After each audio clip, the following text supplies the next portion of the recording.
So you click on this video and understand why exactly Vegeta is bad. Alright, I'm going to give you down right now exactly what I think is 4 reasons why I think this Vegeta has been pretty much been screwed over by the devs by not testing the unit, over planning when it comes to content that's coming in the future. Another thing is with his team, and then there's gonna be a fourth reason, which is more speculative, but I'm basing it off the fact that there is a little pattern or a little thing that they're doing with the Part One LRs that they're probably trying to do with the Part Two LRs in order to celebrate the fact that Dokkan is hitting their 10th anniversary. And I'm gonna be going ahead and explain them right now. So first of all, let's go ahead and break down the first things first. Let's talk about how this Vegeta is basically being screwed over by the fact that it's probably one of the most worst performing first entry part LRs there is in the game right now when it comes to all the celebrations, to the point where even the Truth DT has not even put him on the 10 slots that are normally for the LRs. That's supposed to be expected for an anniversary, and the fact that an anniversary LR is not on the case, and a previous year anniversary LR is on this and not him, is an insane capability. So what exactly went wrong when it came to this Vegeta? First things first, let's talk about uh, not properly testing what this Vegeta does and what he's doing. It's very likely um, what the developers or people who probably programmed this Vegeta did was not recognize what the average turn would be like for a player actually playing the game versus testing it and probably in their beta and alpha. They probably made a distinction that they didn't recognize and accidentally made a confirmation. So let me break down the math for you guys and understanding why this very likely is going to be the reason why Vegeta sucks.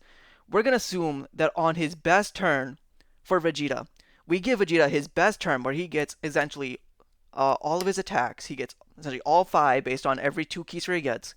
And we're going to base off him having also being a full 100% additional.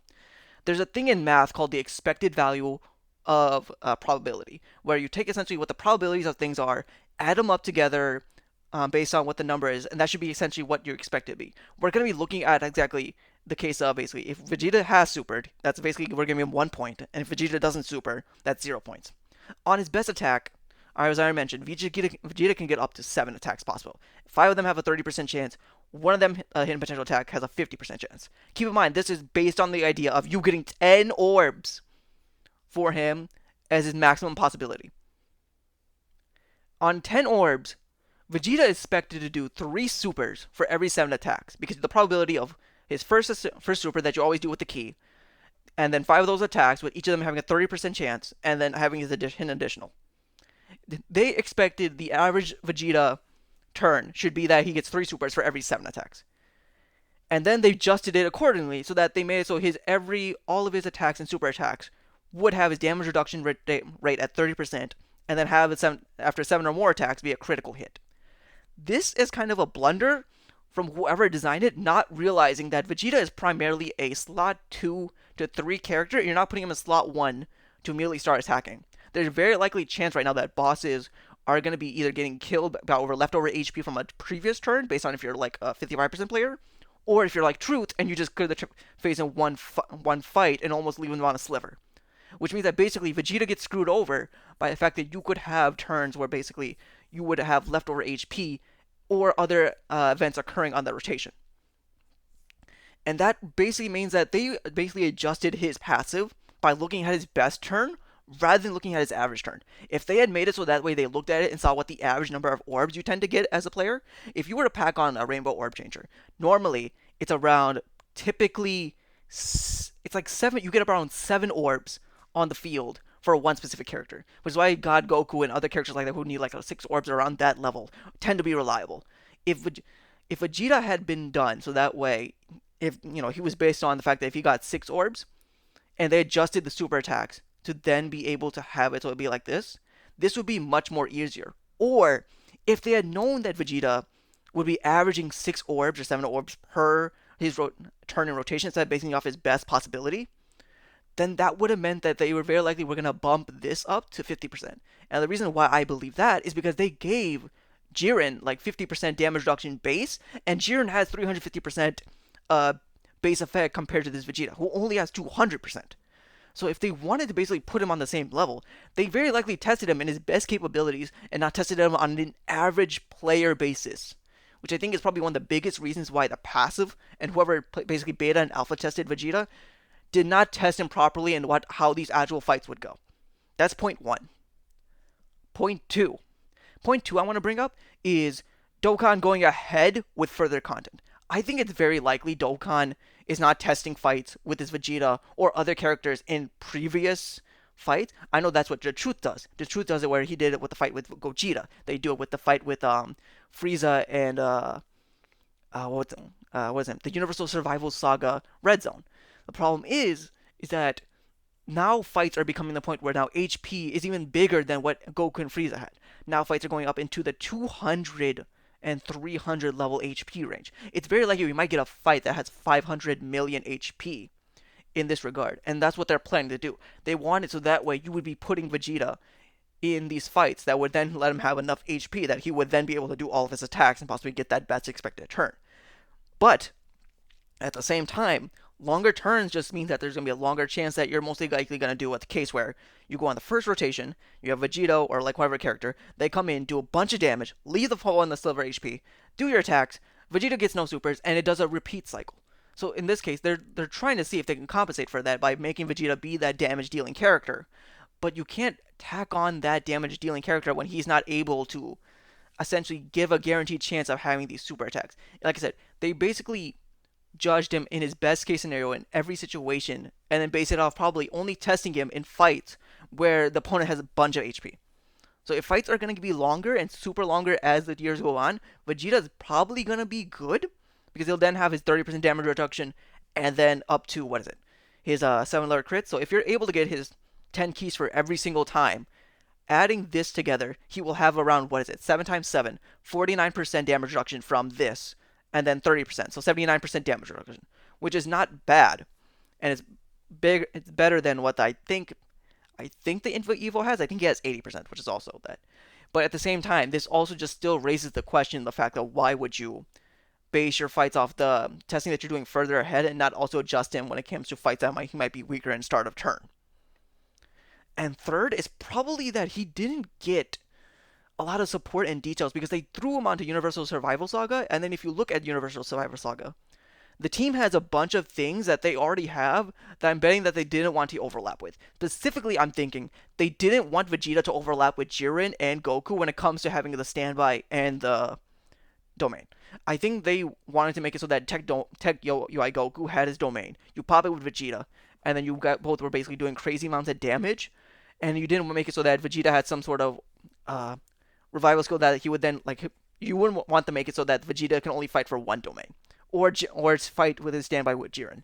They basically made him a super like attack stat character because they didn't want to overlap him with the other characters, which I think is probably not a great idea, considering that essentially in this case Vegeta could have easily been a character who essentially had, I don't know, a case where like a rage mode, or in this case like a giant some form of rage mode where essentially he would have been charging up when it comes to like maybe the final flash, and that would have been a lot more idea and a lot more like a standalone for compared to the Int Evo Vegeta. Because right now the Int Evo Vegeta, I'm gonna say, is probably better than this new one, which is a crazy thing to say that this guy's a year old and he's still better, but that's very likely the case where it is. Now, if you're here at this point in the video, first of all, thank you. Comment down below what you think of my reasons. Do you think it's dumb? Do you think it's, sounds good, whatever. This next point is a lot more speculative in the fact that this is going to be tying into the part 2 LRs and exactly what they are. A lot of the community is doing speculation on like a certain group of 4 characters, I want to say. One I'm not going to mention. Carnival LRs I'm going to mention with being Gohan, Frieza, and Piccolo. And the reason why I don't believe this Vegeta got more support, if you want to know why, I think the reason why this character did not get inactive is because they are doing a thing where each new LR in this anniversary is representing different mechanics that Dokkan has introduced into the game. And if you don't really believe me, there's a little thing where I notice it where with the part 1 LRs. Here the thing is, this Goku that Super Saiyan 3 Goku GT, his mechanic is literally the giant ape transformation and then going into SSJ4. But the game has it registered that the SSJ4 mechanic, or him going to SSJ4, is a passive skill transformation similar to what the 3rd anniversary LR is. So he represents 2 mechanics in the fact that he represents passive skills, passive transformations, and giant transformations. That's what this Goku represents. Vegito, in this case, he obviously represents the new tag switch mechanic, but then he also represents the idea of counters, and then also having the target all mechanic as he goes into Vegito. In fact, you could also say they argue that he also introduced another mechanic where he has a double active skill, in the fact that he can go from Goku's active skill to Vegito's active skill, in that mechanic. So essentially, this guy is basically meant to introduce you to the four ones here. And if that's the case, what if they're making it so that on average the Carnival LRs are probably going to be like 2 or 3 introductions of mechanics they use, and then having whatever the Dokkan Fest LR is have like primarily mainly 2 to 3 mechanics, then we know the reason why this Vegeta got shafted is because they wanted this Vegeta to be a representation of the entrance animation and the unit super attack. Which means that the reason why this very likely, I think there's a reason why, even though this Vegeta is doing the punch that he is known for to do in against Topo, and that being a nullification, I think there's very likely a chance that one of the LRs in the part 2 is going to have the last 4 to 5 remaining mechanics they've introduced into this game, but they've not put on the LR characters yet. And that's why they chose to essentially shaft this Vegeta, or at least in my belief, they shafted this Vegeta in order to make it so they can sparse out and do this little symbolical thing to represent that how much Dokkan has grown and how these 6 units are representing exactly all the mechanics they've introduced as a way to show how much the game has grown. That's basically how I think Dokkan is trying to do this, which is going to suck.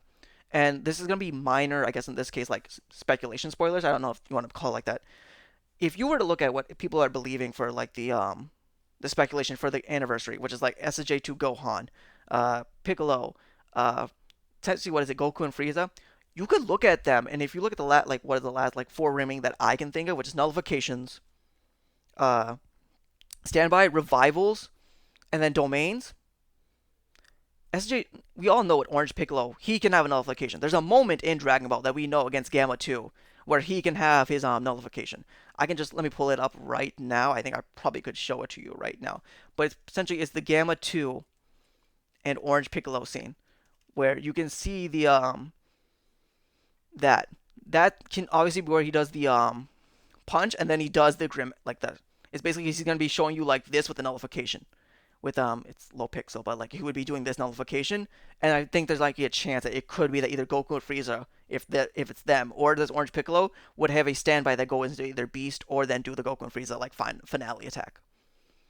And that's why I'm thinking like they're trying to space it out with all of these mechanics, but that ended up leaving Vegeta with essentially no good mechanic to have his own, and they decided to not give him an active skill either, because I don't know what their choice or thought was in this process. Unless this Vegeta was supposed to have essentially a nullification to melee super attacks, but then they decided that they wanted to make characters unique and then took that away from him in order to make it so that another character could have representation.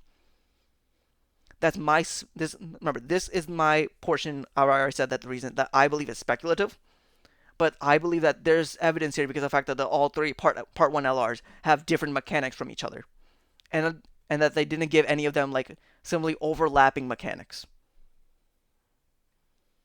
But yeah, that's what I believe makes this Vegeta essentially bad, was that he was shafted in the fact that, if we were to believe my 4 reasons, is that one, they didn't place test him when it comes to the older fights and decided to post him against new fights where they have such a 2 million to around 500 million HP. They expected him on his best turn every single turn rather than expecting his average one where they would expect like 6 to 7 orbs instead of 10 orbs of getting him. And third, they didn't want to override Tech UI's domain or Jiren's standby and make it so it overlapped, which is not a good decision because they already did that with the Gohan, Goku, and Trunks, and then also with future Gohan, because they're both on the same category. So if they're not willing to do that for this doesn't make any sense. Why would you sit there and put this same restriction or application when it comes to this Vegeta? And fourth would be basically the fact that they wanted to make each character have its own representation of the mechanics that they made in Dokkan, and then decided to screw this Vegeta over with like 2 of the mechanics that does not change the fundamentals of making this character good. I can even see some people even arguing. I know that there's been likely conversations with the Truth. I watched this video a couple of times where he's mentioned that he would give this Vegeta an all target mechanic.